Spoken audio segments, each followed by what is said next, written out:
కరో కరో జర జల్సా అంటూ సిల్వర్ స్క్రీన్ మీద పవన్ కళ్యాణ్ చిందేస్తే అభిమానులతో పాటు ప్రేక్షకులు కూడా తెగ ఎంజాయ్ చేశారు. నిజమే, జీవితం అన్న తర్వాత జర జల్సా ఉండాలి. కాకపోతే ఎవరి సొమ్ముతో వాళ్ళు జల్సా చేసుకుంటే అందంగా ఉంటుంది. అలా కాదని మంది సొమ్ముతో మహారాజుల కులాసా విలాసాలు వెలగబెడితేనే పరమ వికారంగా ఉంటుంది. మరి ప్రజాసేవ ముసుగులో ప్రత్యేక విమానాల్లో రయ్యి రయ్యమంటూ షికార్లు కొడుతుంటే ఏం చేయాలి? ప్రజాధనాన్ని ఇష్టారాజ్యంగా దుబారా చేస్తుంటే ఏం చేయాలి? ఈ ప్రశ్నలు 5.5 కోట్ల మంది ఏపీ ప్రజల నుంచి వినిపిస్తున్నాయి. ఎందుకంటే ఆంధ్రప్రదేశ్లో కూటమి పెద్దలు ఇప్పుడు అదే పనిలో ఉన్నారు.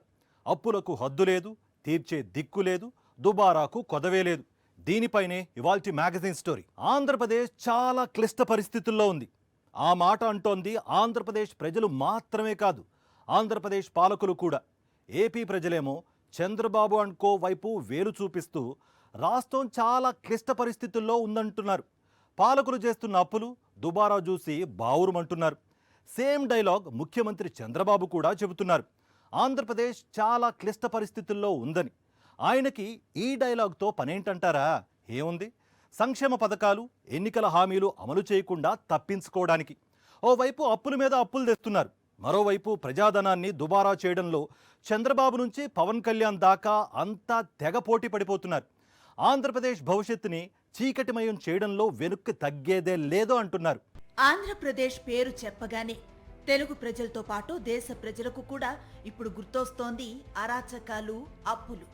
వీటితో పాటు పాలకుల ఆడంబరాలు కూడా అంటున్నారు ప్రజలు. రాష్ట్రం ఆర్థిక లోటులో ఉన్నా సరే ప్రభుత్వ ఖజానాకు CM Chandrababu, deputy CM Pawan కళ్యాణ్లు గండి కొడుతూనే ఉన్నారు. ప్రత్యేక విమానాల్లోనే పర్యటనలకు మొగ్గు చూపిస్తున్నారు. వీకెండ్ ఎంజాయ్మెంట్ కైతే అధికారిక పర్యటనలనే వంకతో తెగ చక్కర్లు కొట్టేస్తున్నారు. దీంతో ఖర్చు తడిసి మోపెడవుతోంది. సీఎం అయినప్పటి నుంచి చంద్రబాబు ఇప్పటిదాకా 88 సార్లు ప్రత్యేక విమానాల్లో తిరిగారు. అయితే డిప్యూటీ సీఎం పవన్ కళ్యాణ్ గురించి నిజంగానే ప్రత్యేకంగా చెప్పుకోవాలి.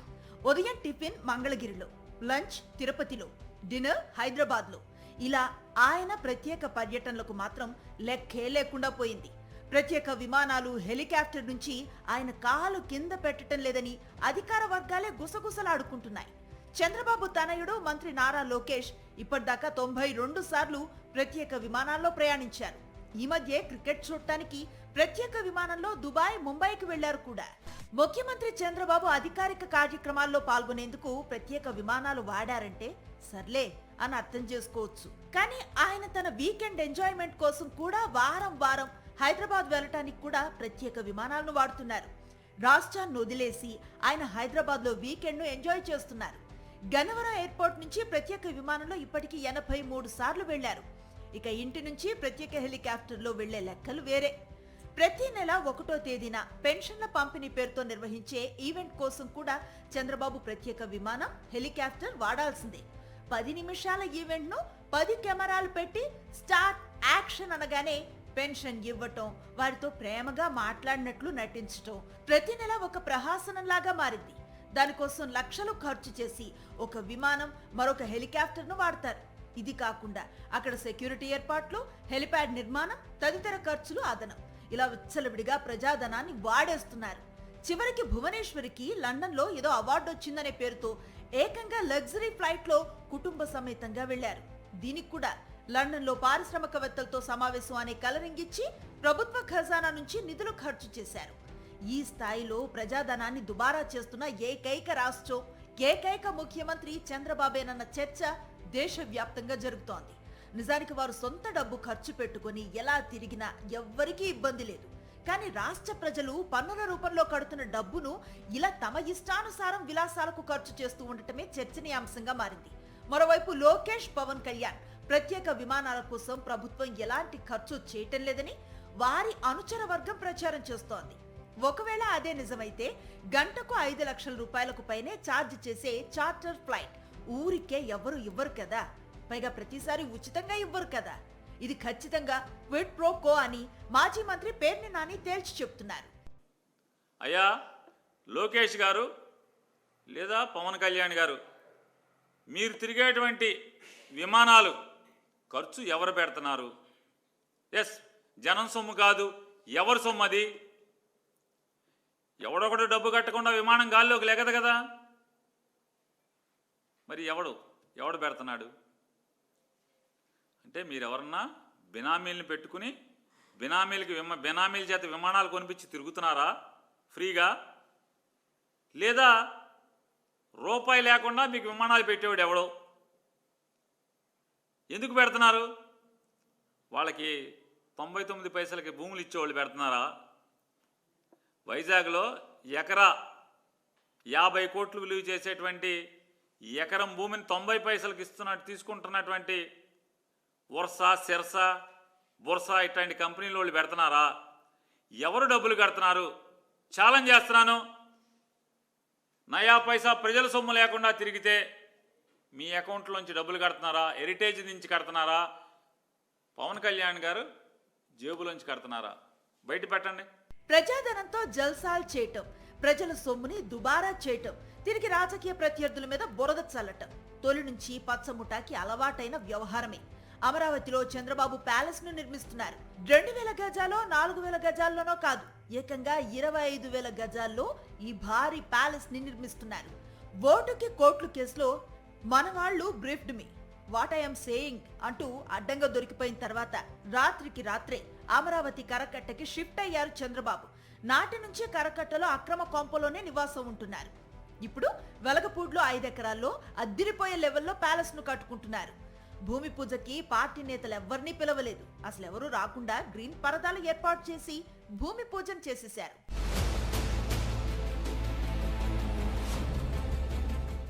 అమరావతిలో పేదల ఇళ్ల స్థలాలు రద్దు చేసిన చంద్రబాబు ప్రభుత్వం 50,000 మంది పేదలకు ఇళ్ల పట్టాలను రద్దు చేసింది. R5 జోన్ నుంచి పేదలను తరిమేసిన చంద్రబాబు ఆయన మాత్రం ఎంచక్కా వెలగపూడిలో ప్యాలెస్ ను నిర్మించుకుంటున్నారు. హైదరాబాద్ ప్యాలెస్ ని తలదన్నేలా అమరావతిలోనూ మరో ప్యాలెస్ ను నిర్మిస్తున్నారు.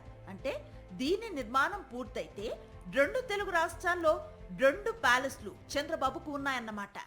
హైదరాబాద్ లో ఒక ఇంద్రభవనం, ఇప్పుడు అమరావతిలో మరో చంద్రభవనం నిర్మాణంలో ఉన్నాయి. ఇలా స్టేట్ కి ఒక ప్యాలెస్ ను ఏర్పాటు చేసుకుంటున్న చంద్రబాబు అదే జగన్ ప్రతిపక్ష నేతగా తాడేపల్లిలో ఓ ఇల్లు కట్టుకుంటే మాత్రం తట్టుకోలేకపోయారు. తన ఎల్లో మీడియాలో చిల్లర రాతలు రాయించారు, ఇంకా రాయిస్తున్నారు. తాడేపల్లి ప్యాలెస్ అంటూ జగన్ నివాసాన్ని సంబోధిస్తూ ఎల్లో మీడియా విషం కక్కుతూనే ఉంది. కానీ జగన్ తన నివాసంలో పార్టీ కార్యాలయం పెట్టుకున్నారు. జగన్ ఇంట్లోకి నిత్యం పార్టీ నేతలతో పాటు కార్యకర్తలు కూడా వస్తూ వెళుతూ ఉంటారు. కానీ హైదరాబాద్ లో చంద్రబాబు ప్యాలెస్ లో ఒక్క పార్టీ లీడర్ అయినా వెళ్ళటం కానీ రావటం కానీ ఎవరైనా చూసారా? ఇప్పుడు వెలగపూడిలో 5 ఎకరాల్లో వెలగబెడుతున్న నూతన ప్యాలెస్ భూమి పూజకి ఒక్క పార్టీ నాయకుడిని కూడా చంద్రబాబు పిలవలేదు. అలానే చంద్రబాబు హైదరాబాద్ లో ప్యాలెస్ కట్టింది అధికారంలో ఉన్నప్పుడే. ఇప్పుడు అమరావతిలో ఇంద్రభవనం కడుతోంది అధికారంలో ఉన్నప్పుడే. కానీ జగన్ ప్రతిపక్ష నేతగా ప్రజలకు పార్టీ క్యాడర్ కు అందుబాటులో ఉండటానికి తాడేపల్లిలో ఇల్లు కట్టుకుని అందులోనే పార్టీ కార్యాలయం పెట్టుకుంటే దాని మీద అసత్య కథనాలతో చిల్లర ఏడుపులు ఏడుస్తూ రాజకీయం చేసింది పచ్చముఠ. అధికారంలో ఉన్నప్పుడు మాత్రమే సొంత ఇల్లు పేరుతో సొంత ప్యాలెస్ ని కట్టుకునే చంద్రబాబు ప్రజాధనాన్ని విచ్చలవిడిగా దుర్వినియోగంలోనూ తనకు మించిన వాళ్లు లేరని గతంలోనూ నిరూపించారు. ఇప్పుడు అదే పని మరోసారి చేస్తున్నారు. 2014లో సీఎం అయ్యాక రాత్రికి రాత్రి హైదరాబాద్ నుంచి కరకట్టకి పారిపోయి వచ్చాక అక్రమ నివాసానికి 45 కోట్ల రూపాయలతో వసతులు కల్పించారు.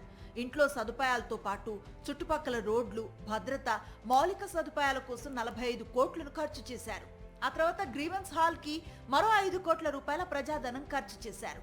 2014లో కొంతకాలం చంద్రబాబు కుటుంబం హైదరాబాద్ లోనే ఉంది. ఆ సమయంలోనే ఇప్పుడు హైదరాబాద్ లో ఉన్న ప్యాలెస్ నిర్మాణం జరుగుతోంది. దీంతో చంద్రబాబు కుటుంబం 5 స్టార్ హోటల్లో నివాసం ఉంది. ఆ 5 స్టార్ హోటల్ కి ఏడాదికి కోట్ల రూపాయల ప్రజల సొమ్ముని అద్దెగా కట్టారు. ఇక హైదరాబాద్ లో లేక్ వ్యూ గెస్ట్ హౌస్ కి మరమ్మతుల పేరుతో కోట్లాది రూపాయలు ఖర్చు చేశారు.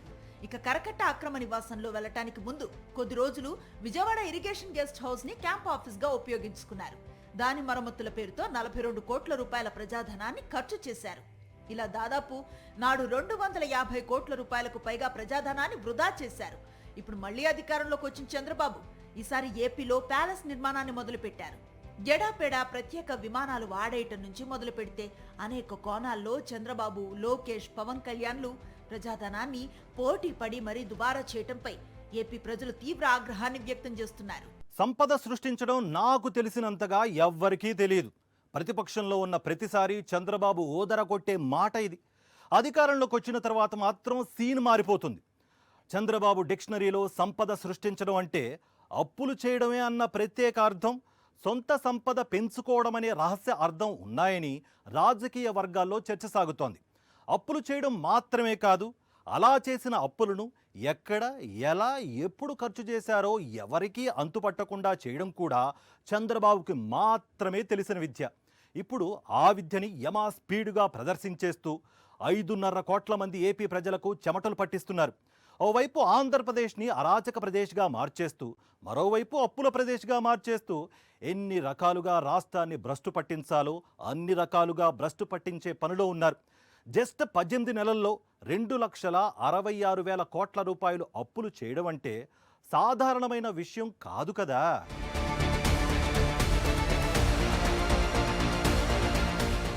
నాకు మించిన విజనరీ దేశంలోనే ఎవ్వరూ లేరు. సంపద సృష్టించటంలో నాకు మించిన నైపుణ్యం మరే రాజకీయ నాయకుడికి లేదు. 4 దశాబ్దాలకు పైగా చంద్రబాబు నోట ఈ డైలాగ్స్ వింటూనే ఉన్నాం. ఆ విజన్ ఏంటో, ఆ సంపద ఏంటో మాత్రం ఇప్పటిదాకా ఎవ్వరికీ తెలియదు. కానీ ఇప్పుడు వాటన్నింటికీ చంద్రబాబు క్లారిటీ ఇచ్చేస్తున్నారు.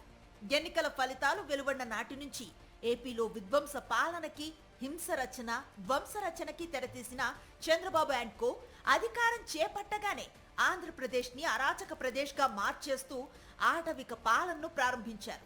మరోవైపు ఆంధ్రప్రదేశ్ని అప్పుల ప్రదేశ్గా మార్చేయాలని కూటమి సర్కార్ కంకణం కట్టుకుంది. కేవలం 18 నెలల వ్యవధిలో ఏపీ ప్రభుత్వం చేసిన అప్పెంతో తెలుసా? 2,66,175 కోట్ల రూపాయలు. మీరు విన్నది నిజమే. ఆంధ్రప్రదేశ్లో సంక్షేమం లేదు, అభివృద్ధి లేదు, ఎన్నికల వేళ ఇచ్చిన హామీల అమలు లేదు, జగన్ ప్రభుత్వంలో ప్రారంభించిన పథకాల కొనసాగింపు లేదు. మరి 2,66,175 కోట్ల రూపాయలు ఏం చేశారు, ఎక్కడ ఖర్చు పెట్టారు ఎవ్వరికీ తెలీదు. కానీ 18 నెలల్లో 2,66,175 కోట్ల రూపాయల అప్పుని మాత్రం ఏపీ ప్రజల నెత్తిన వేసేసింది చంద్రబాబు ప్రభుత్వం. సంపద సృష్టించడం అంటే అప్పులు సృష్టించడం, సొంత సంపద పెంచుకోవటమే అని తేల్చి చెప్పేసింది.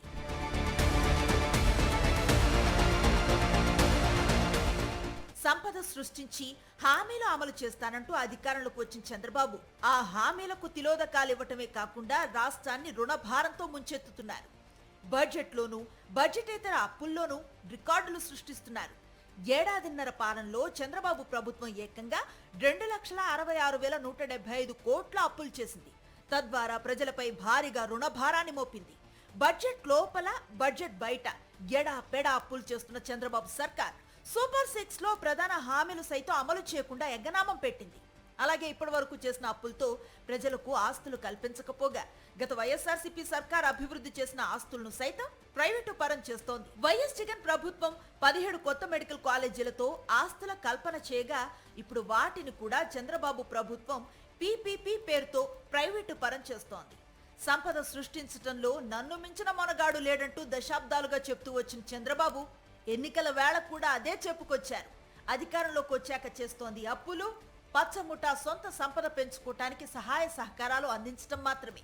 విచ్చలవిడిగా అప్పులు చేస్తూ ఏపీ భవిష్యత్తును వెక్కిరిస్తున్న చంద్రబాబు తనకు సంపద సృష్టించడం చేత కాదని పరోక్షంగా అంగీకరించారు. ఎంత వెతికినా డబ్బు దొరికే పరిస్థితి లేదన్నారు చంద్రబాబు. ఖాళీ ఖజానా ఎతికినా కూడా డబ్బులు దొరికే పరిస్థితి లేదు. అప్పు కావాలంటే ఇచ్చేవాళ్ళు కూడా లేరు. ఒక పక్కన అప్పులు చేయడానికి అవకాశం కూడా లేదు. ఎందుకంటే గవర్నమెంట్ ఆఫ్ ఇండియాలో నిబంధనలు ఉంటాయి. FRBM అని ఉంటుంది. ఇంత ఆదాయం ఇంత అప్పు చేయొచ్చు, దానికంటే ఎక్కువ చేయడానికి వీలు లేదు. విన్నారుగా, అప్పు కావాలంటే ఇచ్చేవారు కూడా లేరట. ఆదాయాన్ని బట్టి కొంతవరకే అప్పు చేయొచ్చని, FRBM నిబంధనల ప్రకారం ఎక్కువ అప్పు చేయటానికి వీలుండదని సెలవిచ్చారు చంద్రబాబు. అయితే ఈ నిజం ఇప్పుడే గుర్తొచ్చిందా చంద్రబాబుకి, ఎల్లో మీడియాకి? జగన్మోహన్ రెడ్డి అధికారంలో ఉన్న వేళ ఆయన పాలన మీద అసత్య ప్రచారాలు చేస్తూ ఆంధ్రప్రదేశ్ అప్పుల్లో మునిగిపోయిందని, రాష్ట్రం శ్రీలంక అయిపోతుందని గగ్గోలు పెట్టారు, ఓదరగొట్టారు. చంద్రబాబు గెలిచిన తర్వాత ఆ కుట్రని పక్కన పెట్టలేదు. ఎన్నికల్లో ప్రజలకు తామిచ్చిన హామీలను తొంగలో తొక్కటానికి అదే కుట్రని చంద్రబాబు కొనసాగించారు. ఖజానా మొత్తం ఖాళీ అయిపోయిందని, రూపాయి లేదని, బికారి మాటలు చెప్తూ వచ్చారు. జగన్ పాలనపై శ్వేతపత్రాల పేరుతో అసత్యాల పత్రాలను విడుదల చేశారు. రోత రాతలతో, పచ్చి అబద్ధాలతో వాటిని నింపేశారు. చంద్రబాబు అసత్య పత్రం విడుదల చేయటం, ఆ వెంటనే ఎల్లో మీడియా అందులో అసత్యాలను గోబెల్స్ ప్రచారం చేసేయటం చకచకా జరిగిపోయాయి. వీటన్నింటి లక్ష్యం ఒక్కటే, హామీలను ఎగ్గొట్టటమే, ప్రజలకు పంగనామం పెట్టటమే. ప్రజలను నిలువునా ముంచటానికి జగన్ పాలన మీద తమ కుట్రలను కొనసాగించారు. ఏపీ అప్పులు 12 లక్షల కోట్ల రూపాయలని, 14 లక్షల కోట్ల రూపాయలని నోటికొచ్చినట్లు కూశారు. ఆదాయాన్ని బట్టి కొంతవరకే అప్పు చేయాలని, అంతకు మించి చేయటం ఎఫ్ఆర్బిఎం నిబంధనల ప్రకారం కుదరదని ఇప్పుడు సెలవిస్తున్నారు చంద్రబాబు. మరి జగన్ పాలనలో కూడా అంతే కదా. ఇష్టారాజ్యంగా అప్పులు చేయటం జగన్ కైనా ఎవరికైనా సాధ్యం కాదు కదా. ఎఫ్ఆర్బిఎం చూస్తూ ఊరుకోదు కదా.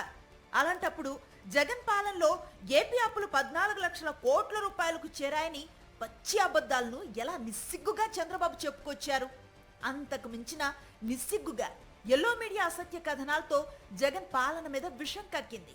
ఇప్పుడు నాకు సంపద సృష్టించడం చేత కాదని చంద్రబాబు అంగీకరించడమే కాదు, జగన్ పాలన మీద తాము ఎన్నో కుట్రలు చేశామని పరోక్షంగా అంగీకరించారు. అదే సమయంలో ఓవైపు ఎఫ్ఆర్బిఎం ఇష్టారాజ్యంగా అప్పులు చేయడానికి అంగీకరించదంటూనే 18 నెలల్లో 2,66,175 కోట్ల రూపాయలు అప్పులు చేసి పారేశారు చంద్రబాబు. అంటే మంచి చేయటం చేత కాదు, కానీ ఎన్ని నిబంధనలు, చట్టాలు, నియమాలు అడ్డున్నా అన్నింటినీ అధిగమించి చెడు చేయటంలో మాత్రం తనను మించిన వాళ్ళు మరొకరు లేరని చంద్రబాబు చెప్పకనే చెబుతున్నారన్నది సామాన్య ప్రజల మాట.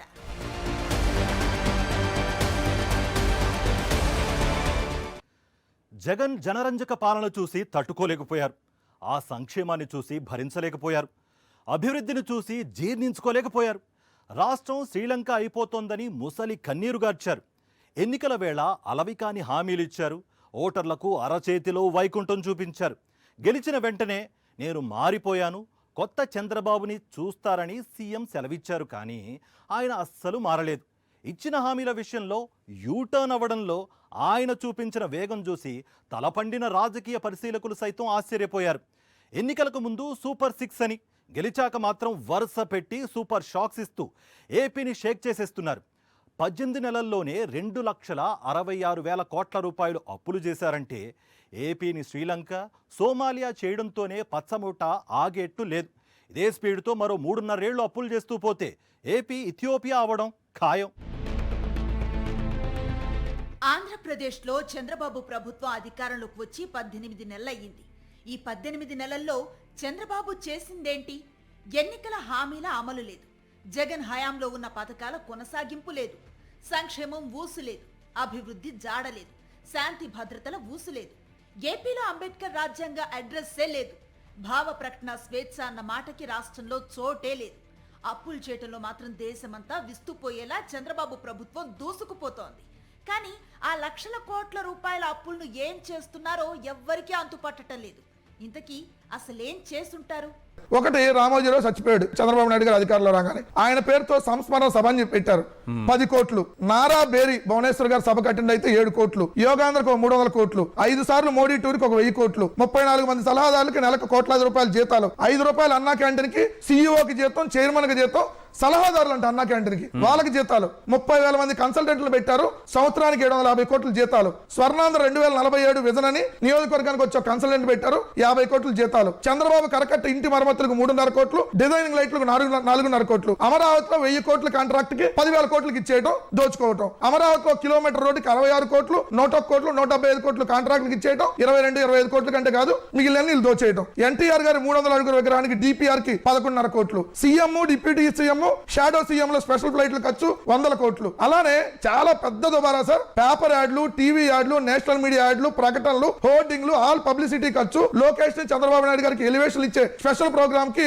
ఒక్క సంవత్సరానికి వీళ్ళు పెట్టిన ఖర్చు 747 కోట్లు సార్. దెమ్మ తిరిగి బొమ్మ కనపడింది. ఒక మెడికల్ కాలేజ్ వచ్చేసింది, 2 మెడికల్ కాలేజ్ దాదాపుగా. కుప్పంలో అంటే 450 కోట్లు వర్క్ చేస్తారంట, దానికి కన్సల్టెంట్ కి 5 కోట్లు అంట. అలానే చంద్రబాబు నాయుడు గారి వ్యక్తిగత లాయర్ సిద్ధార్థ లోత్రాకి 18 నెలల్లో 12,87,00,000, ఈ రోజు కూడా 33 లక్షలు రిలీజ్ చేశారు. విన్నారుగా, 40 ఇయర్స్ ఇండస్ట్రీ ఘనకార్యం. అటు అప్పులతో, ఇటు డైవర్షన్ పాలిటిక్స్ తో, క్రెడిట్ చౌర్యంతో, సరికొత్త స్కాములతో, రెడ్ బుక్ రాజ్యాంగంతో ఆటవిక పాలన్ని పరుగులు పెట్టిస్తున్నారు చంద్రబాబు. మరోవైపు 2014-19 మధ్య తాను చేసిన స్కామ్లు కేసుల నుంచి తప్పించుకునే కుట్రలకి పదును పెడుతున్నారు. ఇది వాళ్ళ మ్యాగజైన్ స్టోరీ. మరో ఇంట్రెస్టింగ్ టాపిక్తో మళ్ళీ కలుసుకుందాం. అంతవరకు స్టే ట్యూన్ టు సాక్షి.